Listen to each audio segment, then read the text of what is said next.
It's the MPS Equity and Diversity Policy number 1304 that mandates that the school district must complete an EDIA to assess how students of color will be impacted by any major change.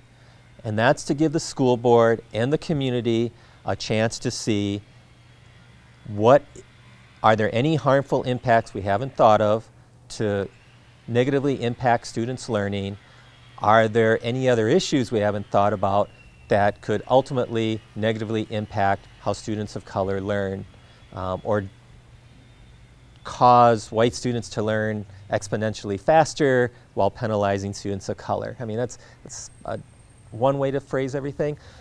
What we need with an EDIA is to say, how do the different communities of color fare underneath the CDD, this comprehensive district design that the district has floated out to us?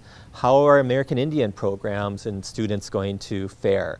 Well, American Indian programs are protected by state law now. That's why we have American Indian education within several schools in the district.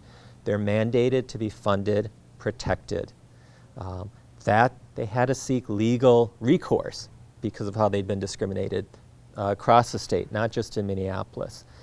But they're protected to quite an extent, but they had to fight for that right. African American communities are not protected by a similar law. Chicano, Latinx communities are not protected by a similar law. Asian American, Hmong communities are not protected by a similar law. The new Somali immigrant refugee communities are not protected by a similar law.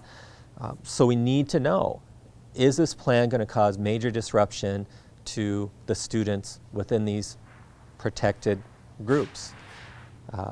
And that has not been done as mandated by board policy in the school district for this current version of the CDD. We need to know what's the impact of moving the central corridor student population, which is going to be one of the two corridors that's most impacted by the CDD. These are the students in the South Central Corridor who will be most disrupted in the district by being forced to go to new schools. The South Central Corridor happens to be hugely and largely populated with Latinx families, American Indian families, and African American families, and families in poverty. We know this. The other part of the district that's going to be impacted by the new CDD plan are large swaths of the north side who are going to be forced to go to new schools as well. They're going to supposedly have new schools to choose from, but they are also going to be disproportionately relocated from their current schools. What does the north side have in common with the South Central Corridor?